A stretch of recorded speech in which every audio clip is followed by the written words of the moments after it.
Surrey is getting hit with over $6 billion of projects right now, and most people only notice the traffic. Stick around to the end because I'm going to break down exactly which pockets might get an extra 5 to 15% upside and which ones you might want to avoid. My name is Dan, I'm a local realtor in Surrey and in the Fraser Valley. I help people buy, sell, and invest out here every single day, and Surrey is changing faster than almost any other area south of the Fraser. Most people just see the detours and the cranes, but they're not connecting to the hospitals, the SkyTrain, the power upgrades, the arenas, the Costco, the parks, and the stuff that literally rewrites which neighborhoods will win and which ones will fall behind in the next decade. In this video, I'm going to walk you through Surrey's biggest mega projects, how they actually show up in your day-to-day life, and how they're likely to impact prices around them. And also stick around to the market timing section at the end because I'm going to tie all of this into what is happening in the Fraser Valley market right now and how to use it instead of getting run over by it. And if you want a custom breakdown of your budget and situation, you can text me at 604-288-7592, or you can just comment Megaprojects. And whether you're renting, owning, or investing, I'll send you a quick game plan and some areas I might be looking at if I was in your shoes. We're going to start off with the new Surrey Hospital and BC Cancer Centre in Cloverdale. The reason we're going to start with healthcare is because this one is a monster. Cloverdale is getting a brand new full service hospital and BC Cancer Centre on James Hill Drive, just south of Highway 10 near 180th. This is not a small upgrade. This is basically a second major hospital for Surrey, plus a full regional cancer center hub on site. Let's just go over some quick numbers so you can see the scale. The total project is pegged around $2.88 billion. It will have 168 beds, an emergency department with over 50 treatment spaces, multiple operating rooms, procedure rooms, and a cancer center with chemo bays, radiation machines, imaging, and research space. Completion is targeted for 2029,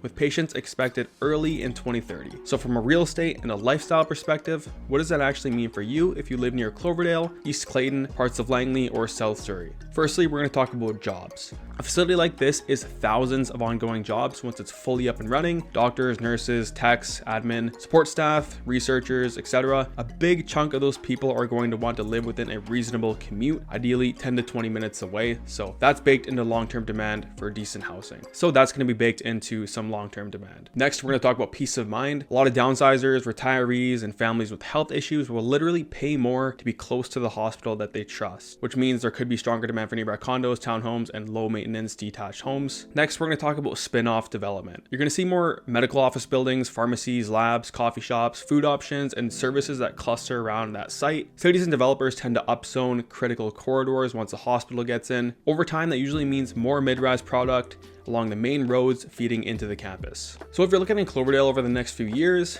this is how I'd think about it. So if you want long-term outside without being in an extremely busy area, I would target the quiet pockets that are still a 5 to 10 minute drive from the hospital. Think family neighborhoods and townhome complexes that are close, not sitting right on Highway 10 or right on 176th. You get the benefit from the jobs and the services without living close to a lot of the noise. If you want me to highlight for you some of the streets and complexes within a good radius of the hospital, again, you can just shoot me a text at 604-288-7592 and I'll send it over. Now let's talk about the project that everybody's talking about, the Surrey Langley SkyTrain station. So what is actually being built here? For those of you who don't know, this is what's actually being built here. The province is extending the Expo line about 16 kilometers from King George Station in Surrey City Centre all the way to 203rd Street in Langley City, mostly running on an elevated guideway above Fraser Highway. The official budget is about $6 billion and the current anticipated service date is late 2029. There will be 8 new stations: Green Timbers, 152nd Street, Fleetwood,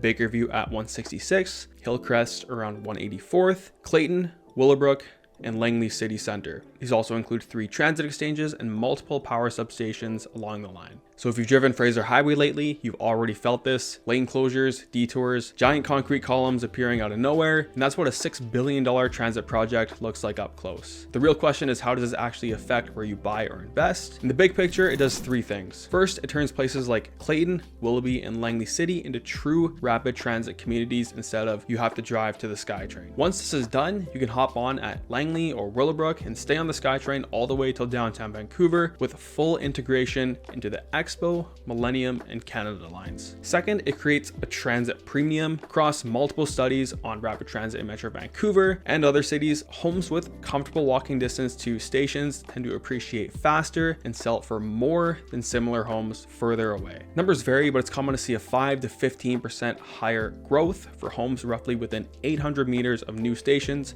compared to similar properties properties outside of that radius. Third, it shapes what gets built. Cities and developers love density around transit. Over time, you're going to see more mid-rise and high-rise at key nodes like Fleetwood, Clayton, Willowbrook, and Langley City, and more townhome and low-rise product filling in the gaps. But here's the part that matters for you as well. There's also a side of that coin that matters for you as well, because being too close can actually be a negative. If your balcony is basically looking at the guideway and you can read the SkyTrain destination sign from your bedroom, then you might deal with more noise, shade, and privacy issues. And in some cases, those units can lag behind because people are turned off by the trains going past every few minutes. Once you move back a few blocks into that second or third wing, you still get the walkability without the harshest impacts. So here's the play I usually talk about with clients. If your exit plan is to sell to an end user, aim for that 5 to 10 minute walk radius, not directly on Fraser Highway, but not so far that it feels like a slog to the station. If your exit plan is, I hope a developer buys this one day and being on the right corridor might work,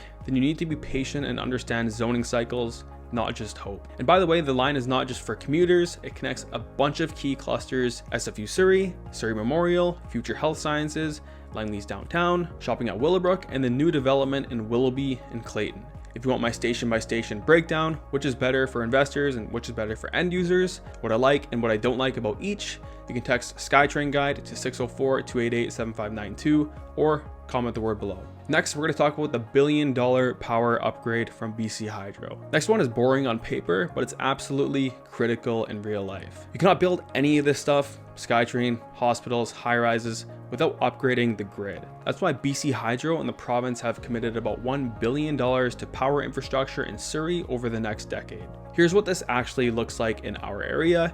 A brand new Surrey Centre substation that will power roughly 20,000 to 35,000 homes and is expected to be in service by the end of 2032. A redeveloped Scott Road substation in North Surrey that will provide capacity for up to 17,500 additional homes. Upgrades to the McLellan substation in 2 phases expected in 2026 and 2028 to support another 40,000 to 70,000 homes. So why should you care about substations if you're just trying to buy a townhouse? Because this is basically growth leaked in advance. Governments do not spend hundreds of millions of dollars into substations in areas they expect to stay sleepy. They do it where they anticipate big jumps in housing, employment, and overall demand. If you want to play the long game, pay attention to where the new lines and substations are going. When you see major power upgrades plus transit plus civic projects all layering on top of each other, that is usually where zoning starts to loosen and density maps get redrawn. Next, we're going to move on to the Surrey City Centre Entertainment District and Arena. The city's vision here is to create an actual urban entertainment district around King George and Surrey Central, anchored by a proposed 10,000-seat arena and surrounding hotels, restaurants, offices, and residential towers. The idea is to turn City Centre into a downtown rather than just an office cluster and a mall with some towers sprinkled around it. There are still political conversations happening about the exact arena structure and the funding, but let's zoom out from that for a second. Between the SkyTrain trunk, SFU Surrey, Surrey Memorial, City Hall, the library,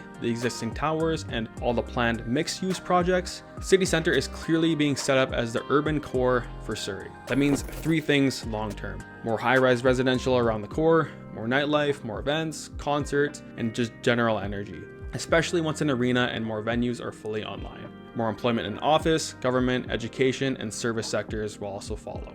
If you want true urban lifestyle south of the Fraser, walkable, car optional, active at night, this is where it's going to happen first. That's great if you love the lifestyle, but it's not ideal if you want a quiet cul-de-sac and dead silence at 8 p.m. Investors who understand their ideal tenant profile will do well here. Think students, young professionals, couples without kids yet, people who want to commute by transit and be in the middle of the action. Families who want yards, garages, and school fields are usually better off in neighborhoods like Fleetwood, Clayton, Cloverdale, Grandview, or parts of Langley. Next, we're going to move on to the South Surrey Costco.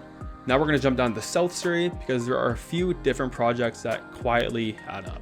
First, the Highway 99 interchange work. The plan is to add new north-facing and off-ramps to 24th Avenue and reduce pressure on the 32nd Avenue interchange and support the amount of growth happening in Grandview Heights and the wider South Surrey area. If you ever try to get onto Highway 99 at 32nd during rush hour, you know exactly why this matters. Second, the new South Surrey Costco proposal near 164th and 18th Avenue, which recently took major steps through council. When a Costco shows up, traffic patterns, shopping patterns, and even where people are willing to drive from all shift. It can become a regional draw. Combine that with the new interchange, and when you suddenly have a much smoother way in and out of South Surrey for people commuting or shopping, it can change things pretty quickly. Next, we're going to talk about Nicomekl Riverfront Park. This is one that not many buyers talk about yet, but is still a big quality of life play. The Nicomekl Riverfront Park project is creating a roughly 3-kilometer long riverfront park system with more than 80 acres of green space, boardwalks, trails, and habitat restoration along the south side of the river. It's designed to be a major climate and flood adaptation project as well as a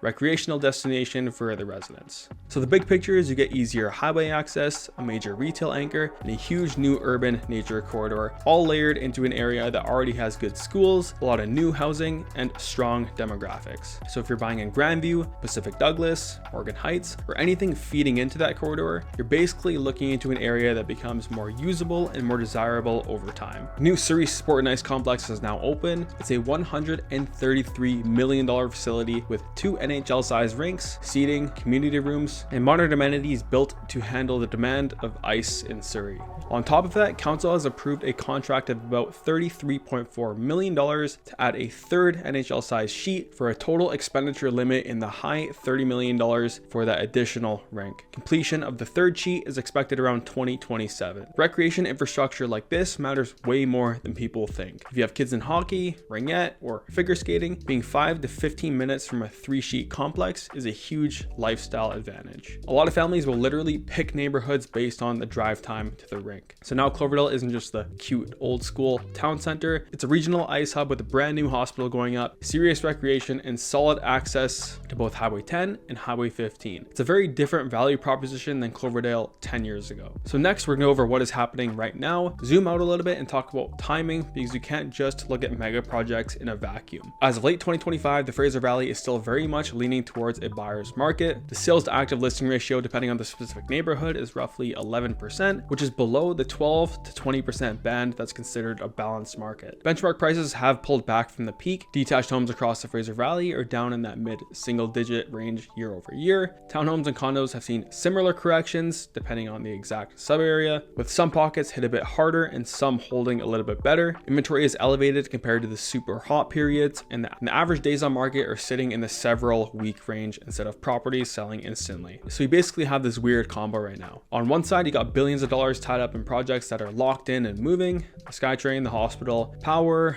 ice, highways, parks. And on the other side, you got a market where buyers currently have leverage, can negotiate, and are not competing with 10 offers on every decent listing. A lot of the times you can use the chaos to your advantage. So what does this actually mean if you're buying or investing? So first, I would pick your story. Do you want to bet on healthcare with the hospital, transit with the SkyTrain, lifestyle, the parks in South Surrey, urban core, Surrey City Centre, or a more kid-focused community like Cloverdale with its ice and its schools, etc. You don't have to chase every project. 2 strong stories that match your lifestyle or investment thesis are more than enough. Second, buy in the ring and not in the bullseye for transit and big civic projects. I usually like the second and the third ring. Typically, the second and the third ring are my favorites. Close enough that your tenant or your family actually uses the thing, but far enough that you're not staring at or dealing with gnarly parts of traffic and noise. It usually means about a 5 to 10 minute walk to a SkyTrain or about a 5 to minute drive to the hospital or the rink, not being right on the same block. Next, you should use today's market to negotiate tomorrow's location. While the market is soft, you can negotiate price, conditions, repairs, and completion dates. Once rates come down more, or you have to battle with 2 or 3 other people on the same property, the flexibility really shrinks. Past transit expansions in Metro Vancouver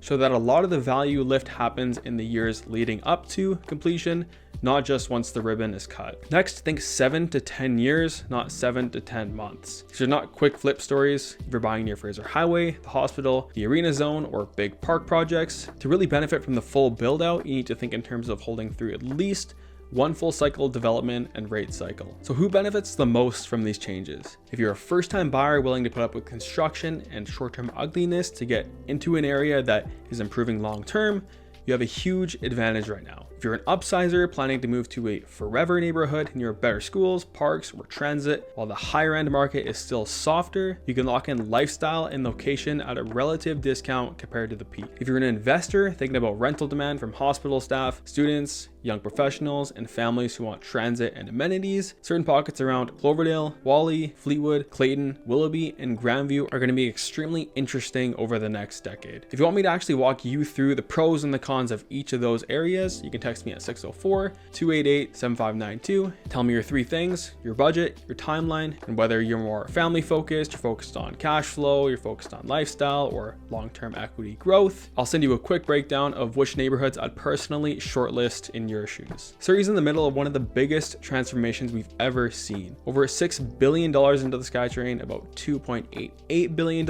into a new hospital and cancer center, around $1 billion into power infrastructure, a $133 million ice complex, plus a third rank on the way, new interchanges, Costco, and a massive riverfront park system. You can either sit in traffic in Fraser Highway complaining about the pylons, or you can zoom out and look at where all of this money is going and buy in front of the wave instead of behind it. If this video is helpful, make sure you hit like so more people actually get this info. Subscribe if you want more deep dives into Surrey and the Fraser Valley. And if you want help picking the right pocket for your budget and lifestyle, you can text me at 604-288-7592 and I'll put together a plan for you. See you in the next one.